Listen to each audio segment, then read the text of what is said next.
So being visible is about exposing yourself to the people who need what you have the most. And you can't avoid doing that if you want to grow your business. Otherwise, your business is not going to last for very long.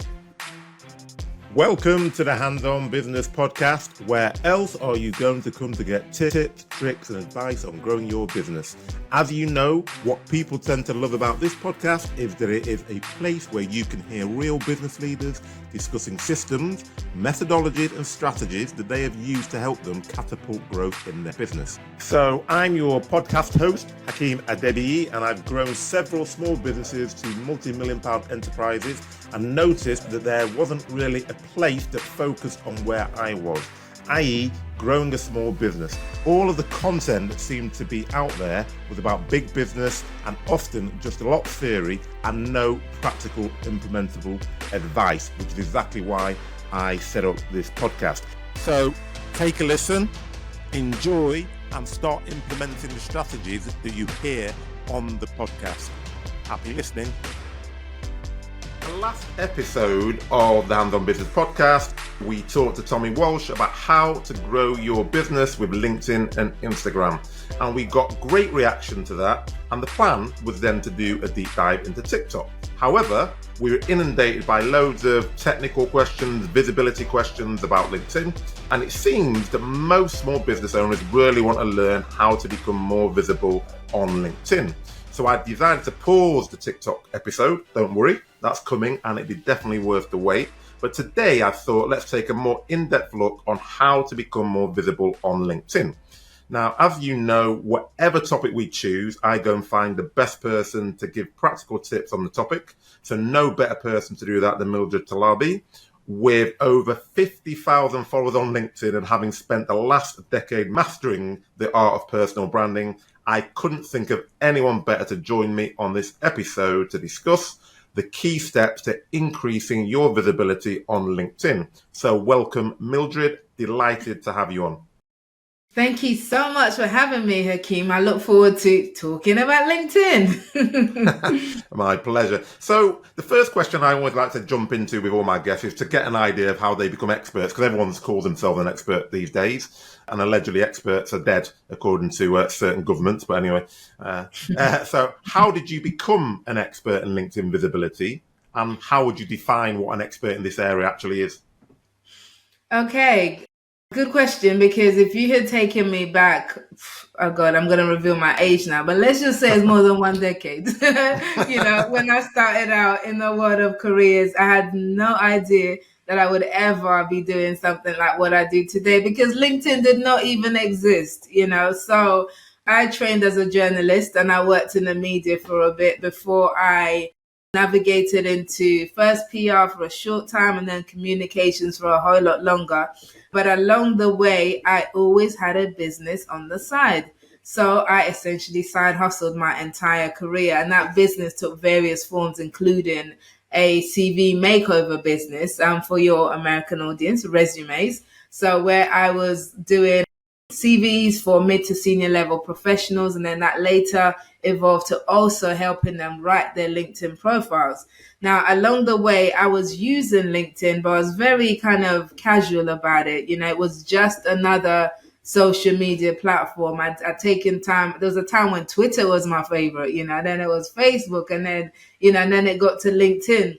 But I started to notice that LinkedIn audience was quite different from all these other platforms. And then I started to see that actually a lot of my business would come through LinkedIn. So my CV business, people would find me through LinkedIn. This is with very little intentionality on my part initially.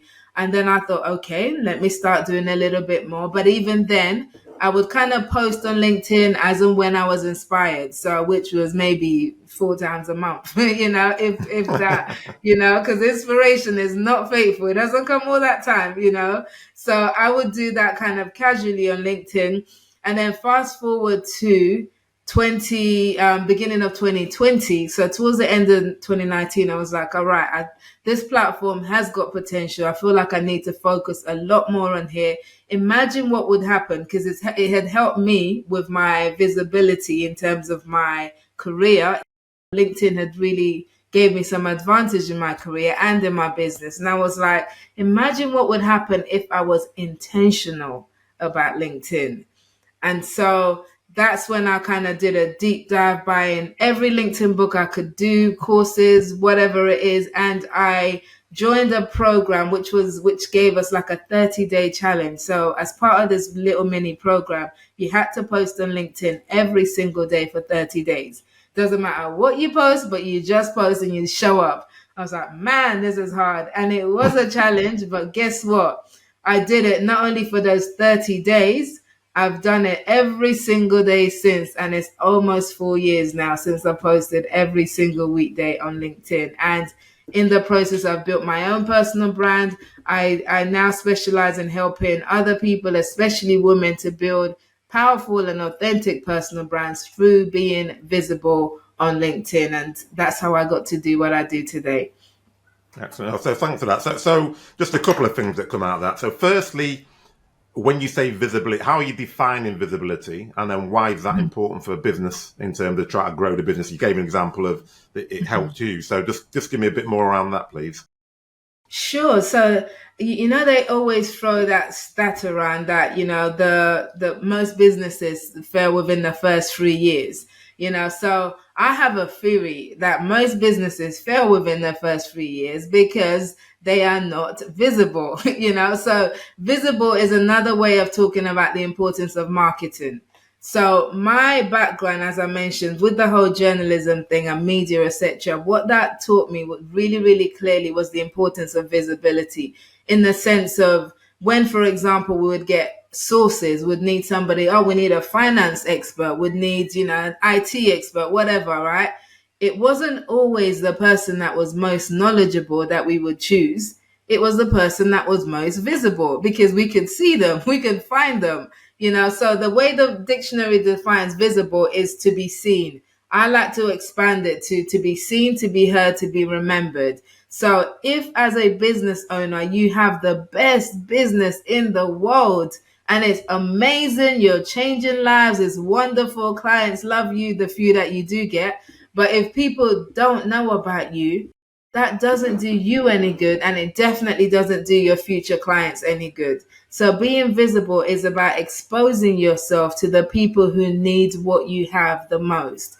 And you can't avoid doing that if you want to grow your business. Otherwise, your business is not going to last for very long. Okay, so that's a very nice way of looking at it. It's not about being the best; it's about being the most visible, isn't it? Is what I take out of that, and I think that makes a lot of sense. So, in terms of, because when you're just talking about how you came into it, you said that you did CV resumes, CV/resumes for our American audience, and you said you started doing LinkedIn profiles. So that's one thing that's often overlooked, even when people are becoming visible. So I just wanted to know if you've got any tips on, number one, how important is making sure your profile is right? And then two, what are some of the tips to go from where people who are listening and watching may be now to where they should be, really, to make themselves more visible? Oh God, yeah, your profile, your LinkedIn profile is foundational. So in my book, Start Being Visible, book number 4, but this one specifically talks about LinkedIn and how to build your personal brand and build your business through being visible.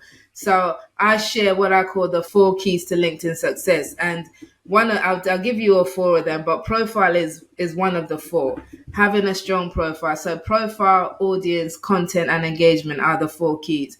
But your profile is the starting place in terms of, for your LinkedIn visibility, you absolutely have to make sure that your profile is great. And by great, I don't mean it's got all these lovely flowery words or whatever it is, It's great meaning that it is targeted towards your audience, and it also communicates your personal brand in a way that's powerful and authentic to who you are and what you do. So essentially, your profile, and I've said this many times, that web designers, please don't come for me, right? But I've told many people, because with my clients, I work with them and they're coaching for their business, not just on LinkedIn. And I've said to many of them who've come to me and they're like, Mildred, I need to get my website up. I need to do this. I need to do that. I'm like, listen, before you even get to your website, build your LinkedIn profile page first, because that page is essentially like a landing page for you. in terms of if you have a website, for example, you're going to be hoping that you get traffic there. LinkedIn as a platform already has proven traffic. There's thousands, if not millions of people going through it every single day. And the potential of them landing on your page is a whole lot higher than the chances of them landing on your website. So if you really focus on your profile in building this and thinking of it as this is a mini landing page that works for me 24/7, round the clock, when I'm not here, then that's really going to help you in terms of using that profile to build your business. Now, how do you do that? There are essential elements to profile. The obvious ones are having a good picture. You want a picture that people recognize, a picture that's great, all of that kind of stuff, a nice solid picture. Then there's the banner space on top of your profile. That is absolutely prime, as our American friends call it, real estate. I like that better than property, So like that's prime real estate for you right there. It's a billboard. So you've got to use that banner to speak into what it is that you do and who it is you do it for. The same goes with your headline, so your headline needs to capture that. And then if we go down to like the about section, people get caught up because usually your about section on a website or whatever is about you, but on LinkedIn, actually, your about section shouldn't be about you. It should be about what you do for your audience, how you serve your audience. And then you can add the bit about you towards the end for additional credibility or whatever. But if it's all about how you are and how amazing and how great you are, it's not going to convert as well as an about section that really speaks to your audience and captures what it is that they need, the reason that they've landed on your page in the first place. So those are just some of the things that you can do on your profile to make sure that it's solid, that it speaks and communicates your brand message to the right audience all the time. I think they're really key and important tips, and there's several things. Lots of stuff you just said there about the 4 keys, and then obviously what you should do in terms of your profile. So I'm probably going to go through a few of those 4 key elements as we go through. But I think what you said, one of the key things you said right at the beginning of that, when you're discussing that, was around how important it is, and even compared to a website, because you're right, people always are obsessed with a website. And I remember many years ago, I've been using LinkedIn for more time than I care to remember, but many years ago, I went to do like a training session for an organization, and I walked in and they started telling me things about me. And I said, how do you know so much? Oh, well, as soon as we knew who you were, we looked at your LinkedIn profile. It's much more likely that someone's going to do that than they're going to look at your website, actually. So if my LinkedIn profile at that point wasn't telling them what I wanted them to know about me, then you've either gained or lost credibility by the time you walked in the door, because it wasn't them. They weren't the ones who commissioned me for the business.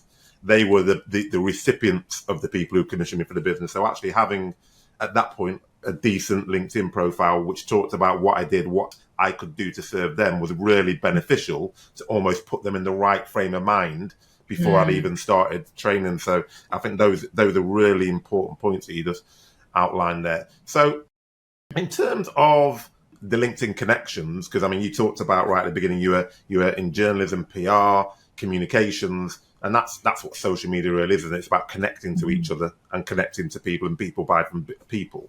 So what role do LinkedIn connections play in increasing that visibility, and how can you leverage those first degree connections or any other connections for maximum exposure? Yeah. So it got to a place where, because I used to, as I said, I side hustled. So I had my business and my career. I used to go to a lot of events. You can open an envelope and I'll be there, because, and it was like, and I did that for a season, a really long season, to kind of build up my networking. I don't actually like networking. I don't like the words networking. I don't like the idea of networking. I like to go to events that interest me, and in the process meet interesting people. That's like my reframe, because I'm an introvert by nature. So it's like, I'm not gonna just go networking for the sake of it. Like, hey, here you go. Here's my business card, whatever. That doesn't do it for me, right? There came a really distinct point. I started to go to networking event, and there was this shift towards like people stopped handing out business cards, myself included. And it was just like, hey, let's connect on LinkedIn. And actually what I realized that LinkedIn was a much better place to build and develop connections with people than the old school, what is now considered the old school method of business cards. Because you'd get a business card at an event, shove it in a drawer, don't see it again for another 3 years, and then you wonder, oh yeah, who was that person? If you're anything like me, kind of thing. But this time it's like straight on LinkedIn. Not only, like you just described, not only can you stay up to date with people, but they can see you. So there are people who are seeing you, because part of this whole process of building a personal brand is not just, and I'm into that whole who you know is important, right? Not just, but it's like, it's not just who you know, it's who knows you. So when you build a visible personal brand, it's like there are people who know you that you don't necessarily know just yet, but those people are out there speaking on your behalf.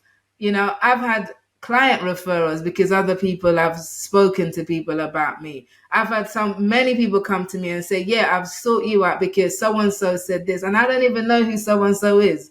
But so and so has been seeing me visible on LinkedIn on a regular basis. So now, whenever anyone thinks LinkedIn, they think Mildred, and that's the process of happening when you kind of when you show up a lot and you're visible, people start to associate you with something particular that you want them to. And that's how developing those connections can then go ahead and be your referral partners. They'll be your ambassadors. They'll be your fans. They'll spread the message, and they also may become friends and connections and business partners or whatever it is. But really taking the time to build I like to call it community, to build your community on LinkedIn is an important part of growing your business in on here as well. And that comes from also giving as well as taking. So it's not just about what you can get from people. What are you giving? How are you serving other people in the LinkedIn community? That's going to help you to really build a powerful business that's known, liked, and trusted.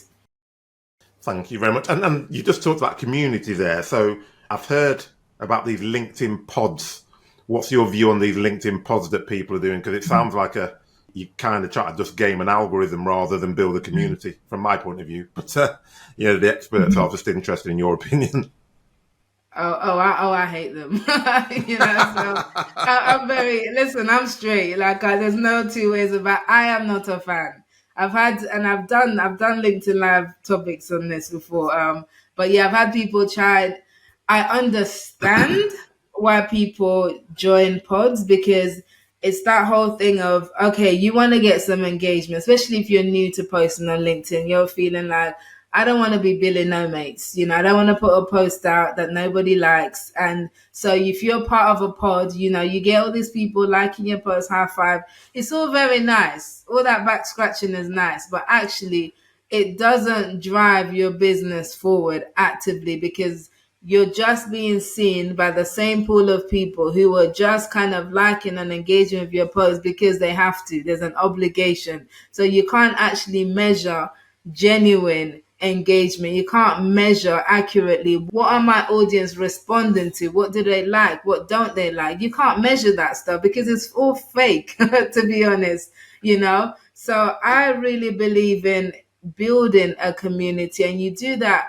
And it's not an overnight process. And another reason as well that people tend to join pods is because they want to see growth and they want to see it quickly. So it's like, let me take a shortcut. And while it may look like a shortcut, in the long run, it doesn't work in your favor. So it's much better that you organically put out content that actually helps people, and as you help people and you put out useful content, guess what? People are going to start to like and engage with what you have, and as you do that, you're going to grow and you're going to build your following.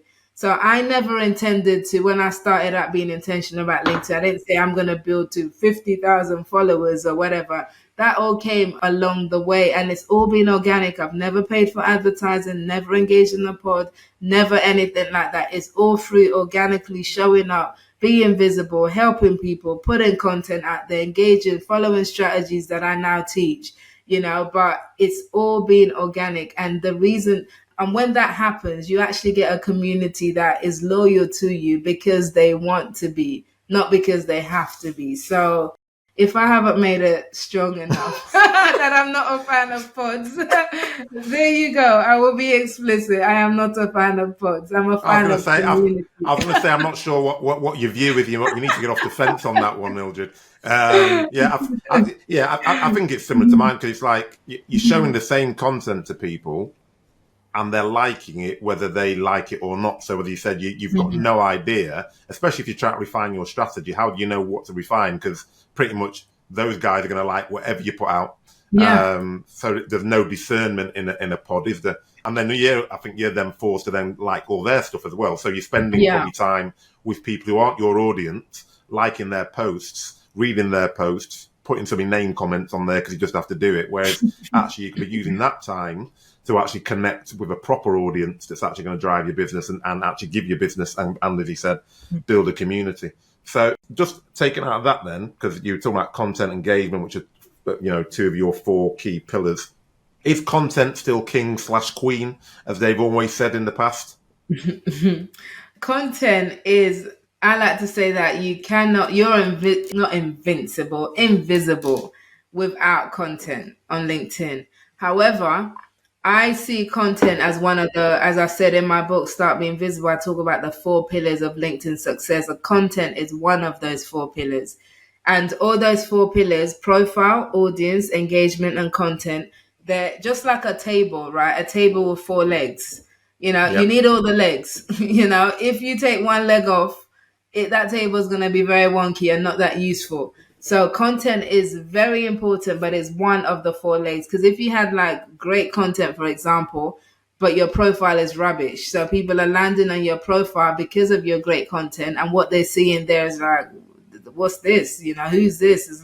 It's nothing. That's going to put them off. If you put out great content but you don't engage. So I see people put posts out and they don't even bother responding to comments on their own posts. It's like, that's not good. That's not nice. You're not building relationships and community. But also, if you don't take the time to engage with other people, in the LinkedIn community, it also reduces the reach of your content.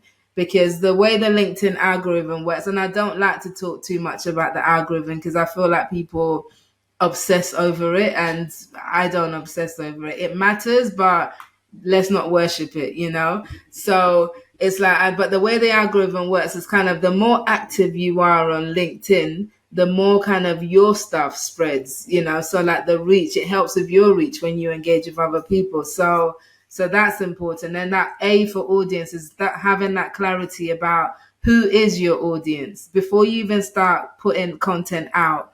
Who are you putting content out for? Because if you're just putting content out, that's just, yay, I want to put content out on LinkedIn. Let me just post. Allow me on a side tangent, Hakeem, No, right? far away.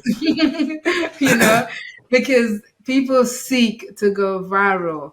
And it's actually easier to go viral than you think, so just find something that's trending on a platform like TikTok, maybe rework it a little bit, put it on LinkedIn, and boom.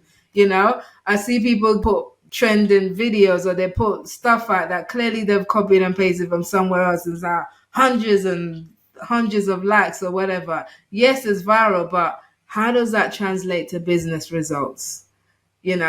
That is the real question that you want to ask yourself. If you're a business owner on LinkedIn and you're using LinkedIn for business, how does that viral post about that dog, doing kick-ups or whatever, how does that help your business? Unless you have a dog kick-up business, So it's that kind of thing about, you also have to be diligent to measure the right metrics, with your content. Make sure that the content that you're putting out is tailored to your audience. And actually, sometimes what you will find when it's really hitting the nerve with your audience, they might not engage with you openly. They might come in the back door through your DMs, and that's when it's like, that resonated, that hit. How can I work with you? And that's what you want to look for. How is your content translating into business results? Not how many viral posts have I done this year or whatever, if it doesn't do anything for your business. So there you go. Well, I think that's the disease of the age, isn't it? Everybody wants to, everyone's just measuring their engagement, not necessarily by what it's doing. Well, definitely not by what it's doing for the business. It's about, oh, look, I've got this many likes, I've got this much reach, yeah, that's great. But I'd rather have a lower performing post that's actually giving me business. And as you said, that's the key in any business environment, really. And it's not about the noise. It's about actually the substantial or the substantive effects of what you're doing. So you said you're an introvert and you talked about, inspiration and try to get inspiration. So there's lots of people like that who are sort of like probably listening or watching to this because they want to know more about LinkedIn, but are like sitting there terrified thinking, bloody hell, posting every single day. That's going to take ages. And secondly, how can I, what am I going to talk about? So if you got any few quick tips to how do you get content and what do you post about? Sure. Well, the first thing to clarify is that you don't necessarily have to post every day like I've done, right? So, yes, I've posted every single weekday for almost 4 years, including some weekends too. But when I work with clients, I tell them I require 3 days from them as a starting point, 3 days a week of posting midweek. So, because with visibility, part of visibility is about being seen. If you're posting once a month, nobody is seeing you. Don't deceive yourself. You are not being seen. If you're posting once a week, maybe. But again, because of the way the algorithm works, and lots of people don't realize this, but the LinkedIn algorithm only actually shows your content to a very small percentage of your audience each time, which is roughly about between 5 to 7%. So you might think, oh, I put out this great post and people have seen it, They haven't, they have not seen it. And again, sometimes people think, oh, I don't want to post too much because people get sick of me, Listen, your audience will not get sick of you. They want to see more of you, so that kind of thing. So lose those thoughts. Don't think about those things. But in terms of how do you find content, there's a scripture in the Bible that talks about to him who has, more will be given. And I like to say that in the sense of actually, the more you post, the more you will find to post. The more content that you have, the more often you post, the more you will find content. You'll start to recognize that content is actually all around you. So a starting point for where to post, for example, is start by thinking about, okay, what is it? What is it that you do? How do you serve your audience? All right. What is it that your audience struggle with? What kind of things do they struggle with? Okay, what kind of aspirations that they have that you can potentially talk about? That's something, and in my coaching, I coach my clients on kind of the whole process of building a personal brand means that you inject some personality into it as well. So all your posts shouldn't be just professional. Here's me, here's business, buy my business, all of that. Like, we want to get to know you too. We want to get to know who are you. Like, so some of your content should also be personal posts. I'm not talking breakdown and tears and share your whole life of LinkedIn type of posts. We're not talking that. But like, what is it? Who are you outside of the work context? We want to get to know you in that sense as well. So put that in the mix. So, and then also any opportunities where you've been recognized, any kind of awards, events that you attend, all of those are posting opportunities. Conversations that you have with clients, if you actively have a business where you talk to clients, you can draw content from there. Some of my best content has come from conversations with either clients or future clients on discovery calls because they've said something. I'm like, my head is like, right, that's an issue I know loads of people have. I'm going to talk about it in my next post or whatever. So always be looking out for content because it is all around you. But really, the thing that's going to help you to write more content or create more content, because it doesn't have to be written, you can do videos, you can do other formats. The thing that will help you the most is by actually creating content. That's going to help you create more content, believe it or not.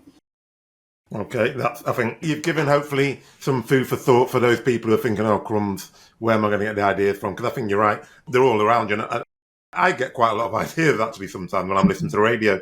You listen to the radio and you just hear something and you think, actually, that's a good point, because that is a bit of a difficult thing that I've seen myself or clients have seen or companies have seen, and I'll just write a post about it. Or, I shoot quite a lot of videos now because I quite like videos because you can get short and snappy and get stuff on there. But I think you're right. It's about mixing it up and not just saying, well, I'm just going to do videos and nothing else all day, every day. So have you got, I know you have, but can you share some success stories of businesses that have started off small and then grown and significantly boosted their growth due to LinkedIn visibility? Yeah, sure. So and this is the thing, I don't encourage, not I don't encourage, everyone does not have the same LinkedIn goals. So one of the places I start with clients is like, what are your goals? So for some of my clients, they like, I want to build my thought leadership. I want to be known as, at the beginning, you talk about expert, right? I want to be known as an expert in my field.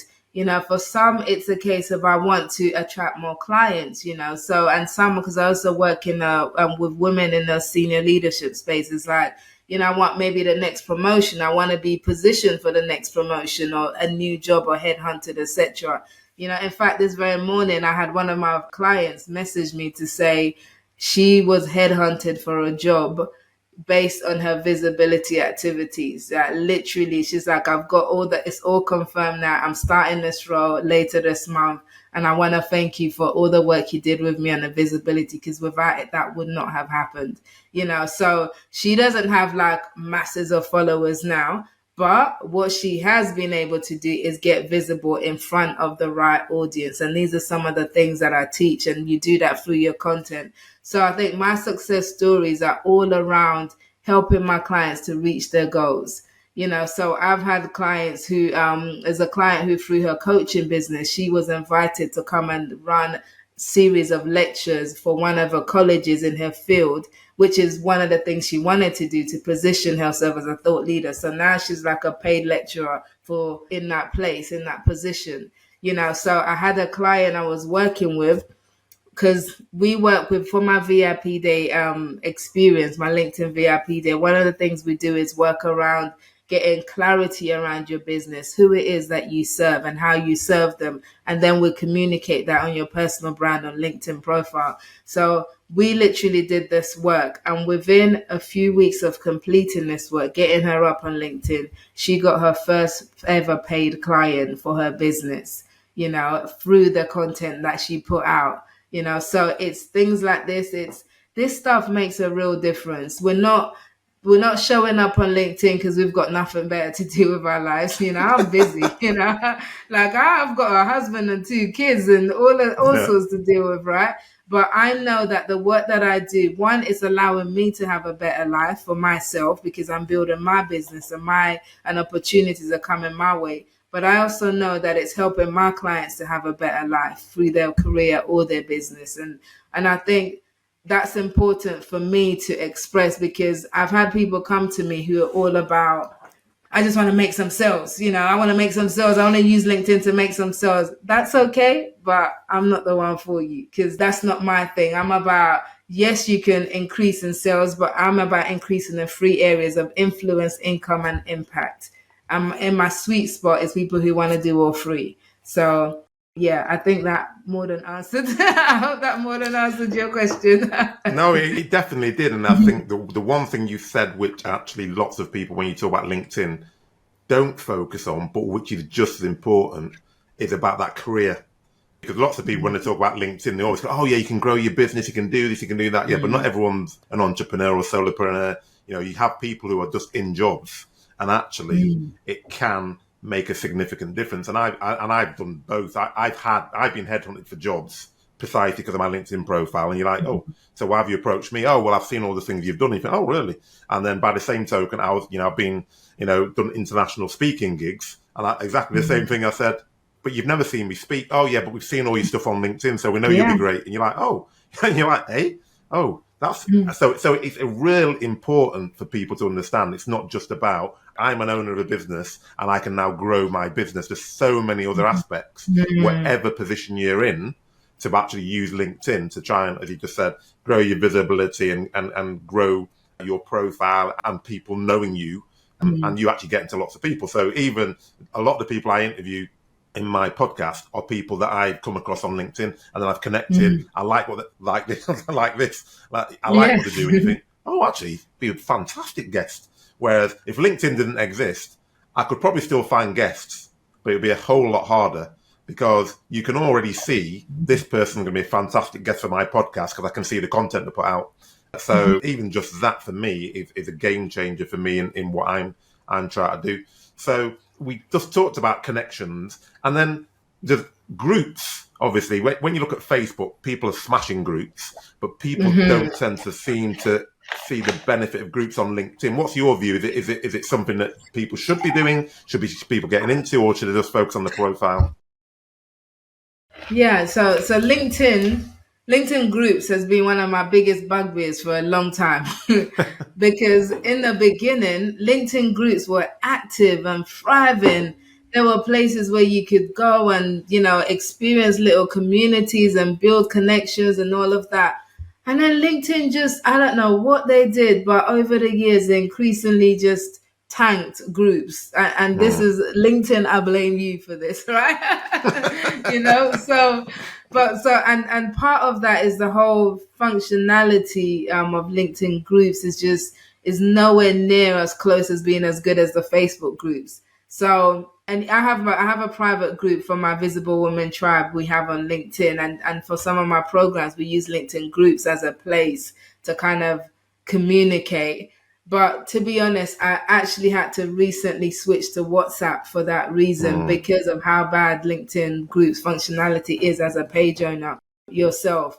But in terms of whether is it still worth the while for people to invest time and energy in groups, I generally tell people no, because unless you have a group that is truly active, and by active, it doesn't mean that it's filled with people just spamming with marketing stuff, because a lot of groups is like, all you see is just people posting, dumping their stuff on there. There's no reaction, no engagement, but there's like 20,000 people in a group. And it's the same two people posting, dumping their stuff there. Like, that's not worth your while, to be active there. But if you can find a group that's active, in terms of the moderators are actually moderating, and the content that's been shared on there is actually useful, then it's still worth you cross posting on there. So but I wouldn't create content specifically for groups, but you can share content that you've already shared on your personal page in groups and use that as a strategy. The other advantage groups have is that when you are in a group, it means you've got access to other members of the group. So if you want to reach out to somebody, for example, and you have a free account, so normally LinkedIn would restrict that, through a group, you can bypass that, and you'll be able to reach out to somebody because you have that connection of being in the same group. So that's another reason. And then probably the third only benefit of groups is you could use it to kind of, if you're in a group which has your target audience, you can go through the membership and use that as a way to find people that you can approach and connect with, from your audience. The downside is they might just be on there, but they're not active.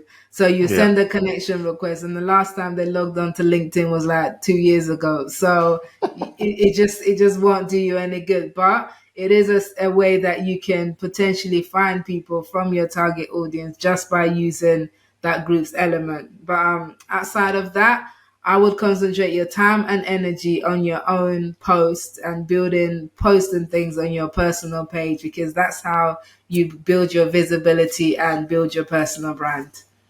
I'm glad you said that, because I thought it was just me. Because back in the day, groups, they were so active, and I used to get loads of interaction. I used to get quite a bit of business actually, and loads of inquiries. And then more recently, it's just like you don't get. It's just like if you post it, you just get nothing back. It's like crickets, and you're thinking, what? You're thinking, well, this is quite good content here, but there's just no interaction whatsoever.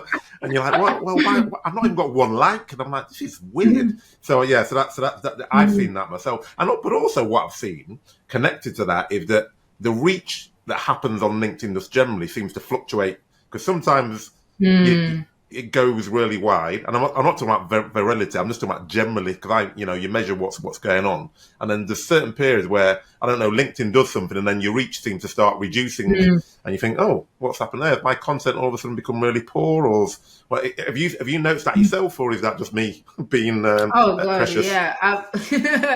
So I've posted every single day, as I said, for almost 4 years, and trust me, There's some which are like, great, great. And there's others which is like, ugh. And then there's seasons when it's like, what's going on? Why are my posts all declining? So this is why I said at the beginning about the whole, like, understand the algorithm, yes, to a certain level, but don't worship it, because that stuff can just change. And I say to clients as well, I'm like, detach your ego from your posts, because if you don't, 1 minute you'll be like, I'm the best thing since sliced bread, and then the next minute you're like, my content is awful. No one loves me. No one likes me. I'm coming off LinkedIn, you know?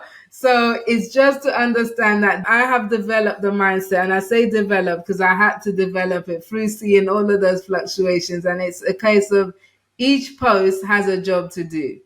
And I just send it out there into the LinkedIn world. Off you go do your job, whatever that job is. Because some posts will reach some audience. Like some of my video posts, for example, I might get interactions from people who won't interact in my text posts because maybe they like video better. Yeah. My LinkedIn lives, for example, may get a different audience than my regular posts. So I just let each post do its thing, and I just carry on, and will come again the next day and the next day. And it's really important that you make a commitment that no matter what happens, I am going to show up.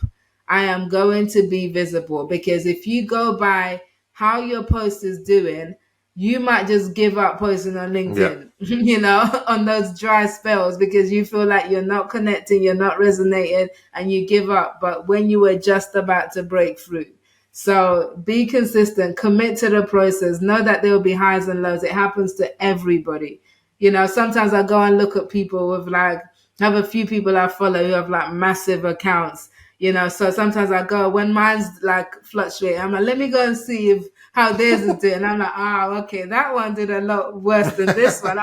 So it's not just me, so we're all in the same boat, Hakeem. We're all in the same boat. Oh, good. That makes me feel a lot better. But I think if you said that, it's consistency, isn't it? It's about consistency. And also, I think, and this goes for SEO and whatever it is, and I like what you said about, because anytime you speak to people start going into loads of depth about the algorithm, do this, do that, which I get, because there's things you can do which help. But for me, always, if I look at Google, because that's where I trained all my stuff, you think, all Google's interested in is you putting good content out and having information, so that when someone searches for information, they can find it easily through what whatever your titles and your tags are. And I think LinkedIn's very similar, isn't it? It's about LinkedIn is trying to share information which is going to be beneficial to groups of people on LinkedIn. So if you focus on actually making sure you're putting out good content on a regular basis over a consistent period of time, you will have the results. If you're just fluctuating and thinking, I'm going to jump on a trend, and then when that trend's not there, you don't do anything, or you're just doing spurious stuff to get information, to get people excited, I don't think you get it. And that's when I follow people. I tend to follow people who put out good content, which is beneficial for me and interesting. I don't pretty much. I can't think of liking that. I can think I've liked much on LinkedIn, which is like a TikTok video, which is just some viral something going on, because I'm too busy. I haven't got time to be liking those sort of things and sharing those sort of things. It's a bit pointless. And then, because you talked about posting for visibility, and you said that you do it once a day. Once a day. And then you said, but your advice to other people is 3 times a week. So the people you advise to do it 3, yes, okay, at least. So when you say at least 3 times a week, do you expect that person to continue doing it 3 times a week, or as they get more proficient, you think that the sweet spot is once a day? And that's a very good question, because it's something I've been thinking about lately, and I'm looking at revising I'm writing another book, actually, breaking news, so about how to build a visible and profitable business on LinkedIn. So, and I've been exploring this whole link between the frequency of posting and the success rate of your business. So I do think that 3 days a week as a minimum is good and achievable for most people. But I am coming to the conclusion that if you can post 3 days a week, you can post 5 days a week. 1, because it's not that big a jump.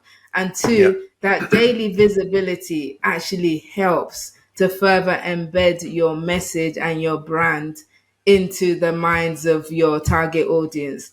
Because remember, not everybody's showing up on LinkedIn every day, and yes, to a certain extent, your content can stay in the feed for a little bit longer, but you're showing up, people are showing up on different days. And it's almost like, and I've had so many people say to me, is that one thing I can guarantee when I open my LinkedIn app is that I will see your post, Mildred. I'm like, yes, I do practice what I preach. So it's that whole thing of like having that, being that trusted voice.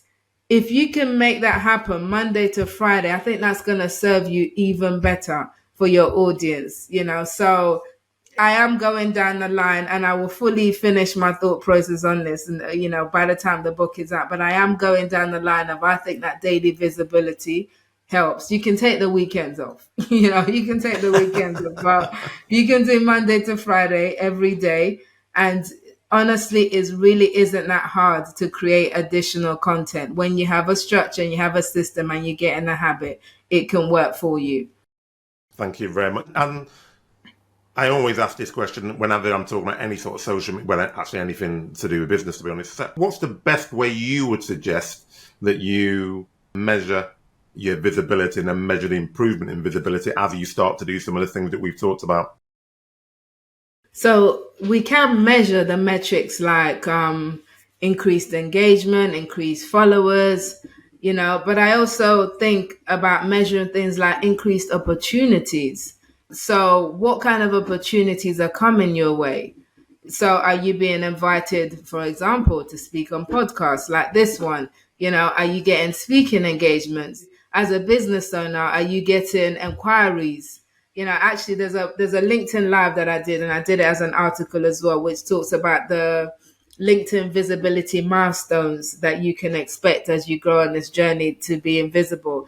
And one of the very first ones is this whole, when somebody actually leaves a meaningful comment on your post. That's a milestone to celebrate, because it's like, now here's somebody, you're making a difference. Every comment that is meaningful, that comes from somebody that says, hey, Hakeem, this is great, this really helped me, or whatever, that's the difference you're making in someone's life. That's a milestone to celebrate. So yeah, so like those kind of things, are you seeing more of that happening? Are you seeing your content resonating? Are people reaching out to you? Are opportunities coming your way? These are all things that you can track, and again, with my clients, I get them to track how they're increasing in the three areas of their influence, their income, and their impact.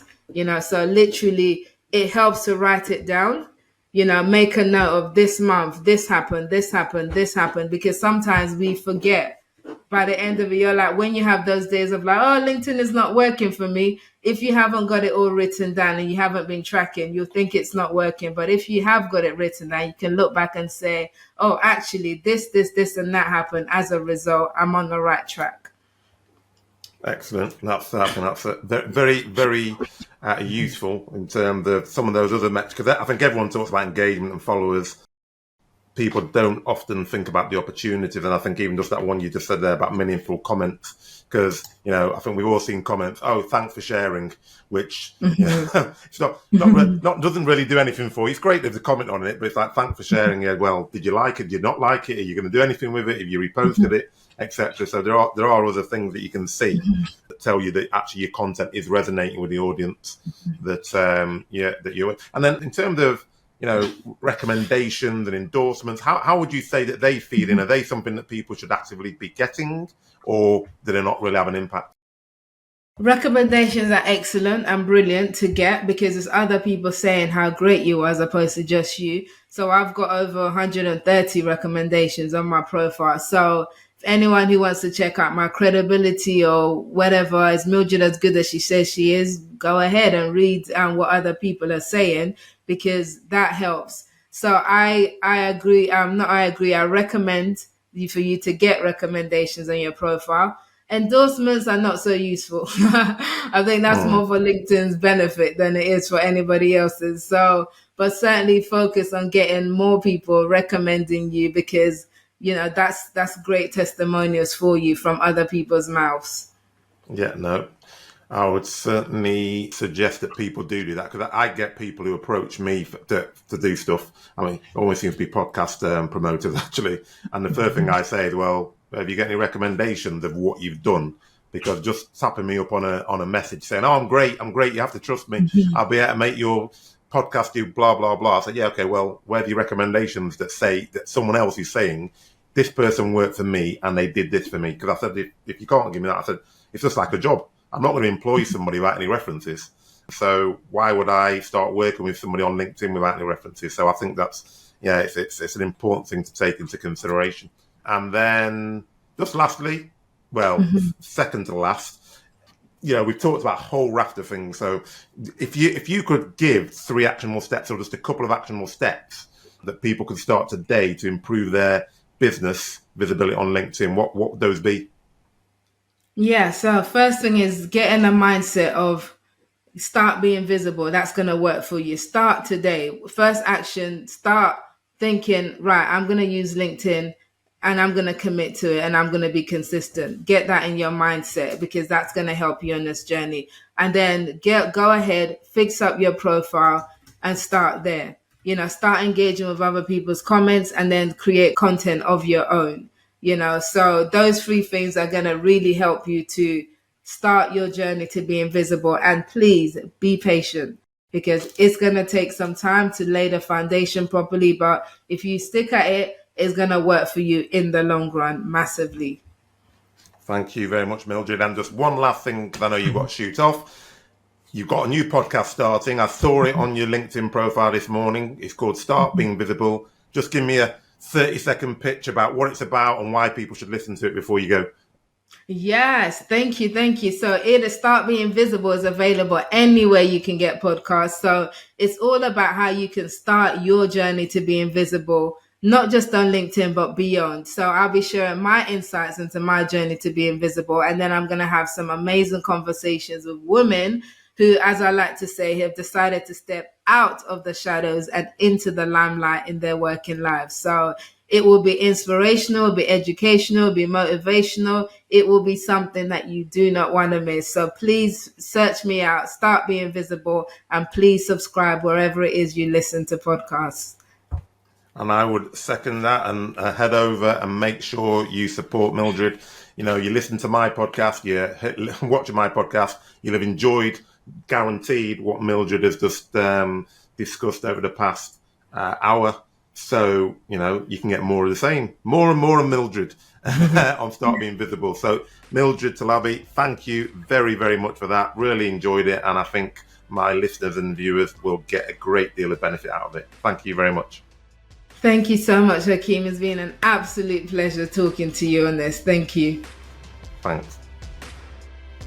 Really delighted that Mildred could join us today, and a lot packed, I think you'll agree, into just under an hour. So there's so much in there, but the 4 key pillars that Mildred stated for any LinkedIn strategy were 1, profile, 2, audience, 3, content, and 4, engage. And as Mildred said, it's like a stool. If you miss one of those pillars out, the stool's going to fall. Same thing with your LinkedIn strategy.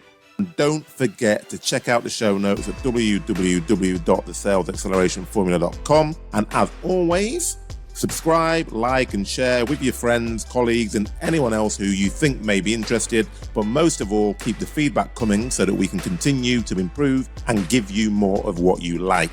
Hope you enjoyed this as much as I did, and as I always do, keep listening and keep growing.